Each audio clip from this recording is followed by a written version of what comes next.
장백산은 청나라를 세운 만주족에게 민족의 발상지로 인식되어 신성시되는 곳이다. 만주실록을 보면 만주족은 원래 장백산의 동북쪽 포고리산 아래의 호수에서 기원했다라고 기록되어 있다.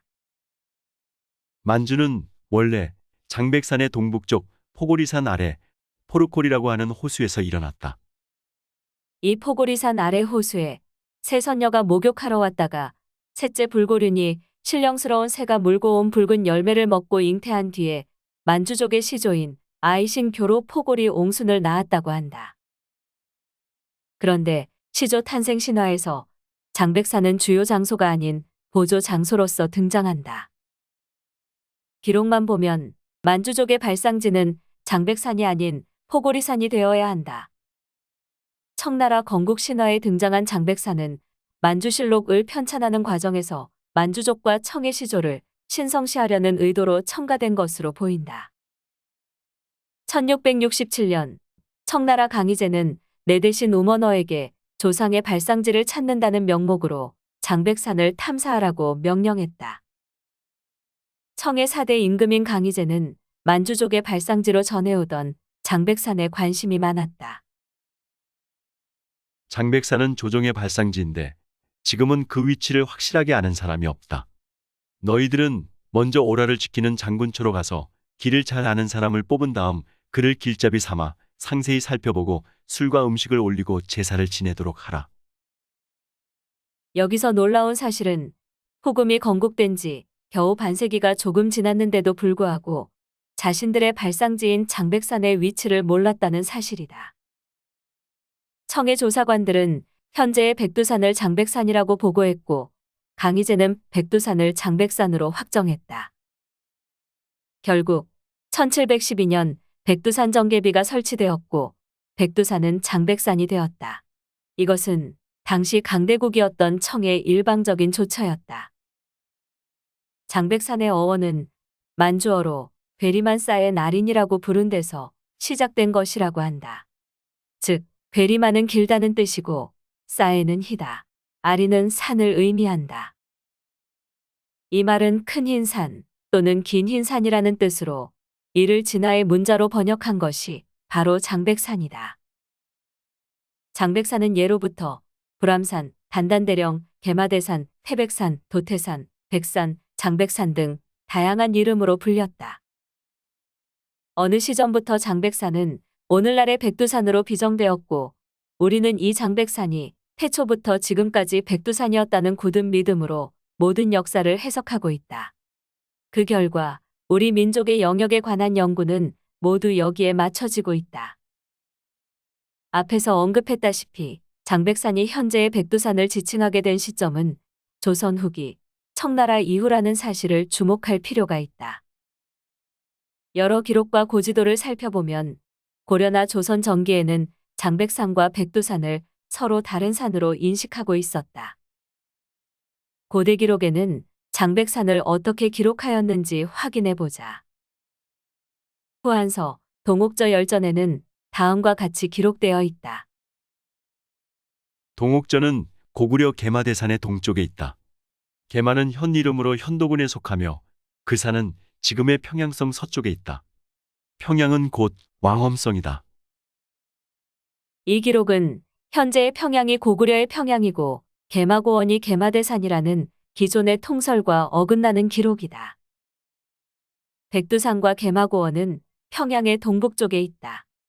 평양의 서쪽에 개마대산이 있다는 후한서의 기록은 평양과 개마대산이 현재의 위치가 아님을 알려주는 것이다. 물길국은 고구려의 북쪽에 있는데 옛 숙신국이다. 나라 남쪽에 도태산이 있는데 위나라 말로는 대백으로 호랑이, 표범, 큰곰, 이리가 사람을 해쳐 사람들이 산에서 오줌이나 대변을 보지 못한다. 신당서는 이 도태산이 곧 태백산이고 이 산이 남쪽으로 고구려와 접하고 있었다는 것을 구체적으로 기록하고 있다. 흑수말갈은 숙신 땅에 있는데 또한 음루라고도 하며 북이때에는 물길로 불리었다. 수십 부로 나뉘어 추장들이 각기 자치를 한다. 그중 가장 두드러진 부는 송말부로서 가장 남쪽에 위치하여 태백산에 이른다. 그 산은 도태산이라고도 하는데 고구려와 서로 접한다. 기록을 살펴보면 물길과 그 후신인 흑수말갈은 도태산을 경계로 고구려와 국경을 접하고 있었다. 기존의 연구 결과를 보면 도태산이 곧 백두산이라고 간주되어 왔으나 여기에는 이해하기 어려운 문제가 있다. 기록대로 백두산 북쪽 일대가 흑수말갈의 영역에 포함된다면 고구려가 그 지역을 영토로 확보하지 못했다는 얘기이고 동만주 지역이 고구려의 영역 밖이라는 결론에 도달할 수밖에 없다. 그러나 이것은 역사적 사실과 거리가 멀다. 고구려는 이미 1세기 중반에 두만강 하류와 동만주 일대를 점령했다. 사서의 기록과 유적지로 발굴된 성곽들이 이를 증명한다. 도태산을 현재의 백두산으로 단정할 경우 고구려의 영역에 대한 심각한 모순이 발생하는 것이다. 이러한 점을 고려할 때 사서에 기록된 도태산은 현재의 백두산이 아닐 가능성이 매우 크다. 금사에는 금나라의 수도였던 상경에 장백산이 있었다고 기록하고 있다. 상경로는 곧 해고의 땅이고 금의 옛 땅이다. 해릉 정원 원년의 영경으로 천도하였는데 상경의 호칭을 폐지하고 회령부로 칭했다. 대정 13년 7월에 뒤늦게 상경으로 이름하였다. 상경에 있는 산은 장백, 청령, 마기령, 완도로가 있다. 회령부는 금나라의 건국 시기에 수도였던 곳이다. 상경회령부라고도 하며 현재의 흑룡강성 하얼빈시 아천구에 위치한 곳이다.